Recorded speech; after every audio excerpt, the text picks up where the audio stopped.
الرحمن الرحیم۔ السلام علیکم ناظرین، میں قاضی بلال ہوں، آپ میرا یوٹیوب چینل دیکھ رہے ہیں۔ ایرانی صدر کا جو ایک ہیلی کاپٹر میں حادثہ ہوا ہے اور ان کی شہادت ہوئی ہے، اس کے ساتھ وزیر خارجہ، آپ یہ دیکھیں اس سارے سینیریو میں یہ انتہائی درویش صفت انسان تھے رئیسی صاحب، اور ایرانی صدر نے اقوام متحدہ کے اجلاس میں باقاعدہ قرآن پاک کو چوما اور اس کی حرمت پر بات کی۔ اب اصل میں ہمارے ہاں تفرقہ بازی اور اس نے جو ہے مسلمانوں کو بڑا کمزور کیا ہے، اور یہی وجہ ہے کہ آج اسرائیل جو ہے نا وہ کسی کے قابو میں نہیں آ رہا، اور وہ کسی قانون، ملکی قانون تو چھوڑیں، علاقائی قانون کو چھوڑیں، وہ بین الاقوامی قوانین کو بھی ماننے کے لیے تیار نہیں ہے۔ ایران واحد وہ ملک تھا جس نے حملہ کیا، اس کے حملے کو بھی بعض لوگ ایک شرارت کہتے ہیں کہ وہ اس میں صرف ایک بندہ زخمی ہوا تھا اور کئی سینکڑوں ڈرونز اٹیک ہوئے تھے۔ آپ دیکھیں ایک ایران اکیلا، اور اس نے جناب تقریباً امریکہ، برطانیہ، فرانس، یہ سارے کے سارے خلیج میں بیٹھے ہوئے ہیں، اور وہ بیٹھے ہوئے ہیں کس لیے؟ اسرائیل کو تحفظ دینے کے لیے، اور مسلمانوں کا، خاص طور پر فلسطینیوں کا قتل عام کرنے کے لیے، جینوسائیڈ کے لیے وہاں بیٹھے ہوئے ہیں۔ اور اسرائیل اپنی مرضی سے ہونڈا گردی کر رہا ہے، کوئی پوچھنے والا نہیں ہے۔ اور دوسری جانب آپ اپنے مسلمان ممالک کا حالت دیکھ لیں کہ وہ کیا کر رہے ہیں۔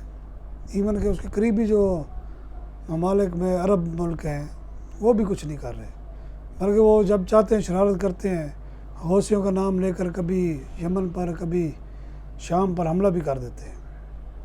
یعنی اتنا انہوں نے بے بس کیا ہوا ہے مسلمانوں کو، خاص طور پر خلیجی ممالک کو، کہ میں حیران ہوں کہ آخر ان مسلمانوں کا بنے گا کیا۔ اب ایرانی صدر کو مارا گیا، ایرانی وزیر خارجہ بھی تھے، اس میں گورنر بھی تھے، اور مزے کی بات یہ ہے اس کا جو بہانہ یا جو وجوہات مختلف سامنے آ رہی ہیں، جو لوگوں کی ذہن سازی کی جا رہی ہے، کہیں کہا جا رہا ہے جی وہ 40 سال پرانا ہیلی کاپٹر تھا، کہیں کہا جا رہا ہے جناب کہ اس کو ہٹ کیا گیا ہے اور اسرائیل نے ہٹ کیا گیا، اور بعض دفعہ امریکہ بھی کہتا ہے جی ایران نے ہم سے مدد مانگی تھی تحقیقات میں تو ہم نے معذرت کر لی۔ اب یہ کیا ہے؟ یہ ساری وہ ڈرامے بازی ہے مسلمان ممالک کی، جو ڈبل گیم کر رہے ہیں اپنے ہی لوگوں کے ساتھ، مسلمانوں کے ساتھ۔ ان کو یہ سمجھ نہیں آ رہی وہ یہود و نصارہ کے ساتھ ہیں یا اپنے مسلمان بھائیوں کے ساتھ ہیں۔ بات یہ ہے کہ اگر امریکہ آپ کا دشمن ہے تو ایران نے مدد کیوں مانگی اس سے؟ کس چیز کی مدد مانگی؟ اس کی کوئی وضاحت نہیں۔ ہیلی کاپٹر تباہ ہوا، اس کا ملبہ، یعنی یہ ان کا اندرونی معاملہ ہے، لیکن بحیثیت مسلمان ہمیں یہ دیکھنا چاہیے کہ یہ حادثات جو ہیں، خاص طور پر جب امریکہ کے خلاف یا اسرائیل کے خلاف کوئی بات کرے تو اس کا انجام یہ کرتے ہیں، یعنی کہ اس کی سزا ان کے پاس موت سے کم نہیں ہے، اور وہ کر رہے ہیں۔ اور آج تک 70-80 سالوں سے ہم دیکھ رہے ہیں، کوئی ان کو نہیں روک سکا۔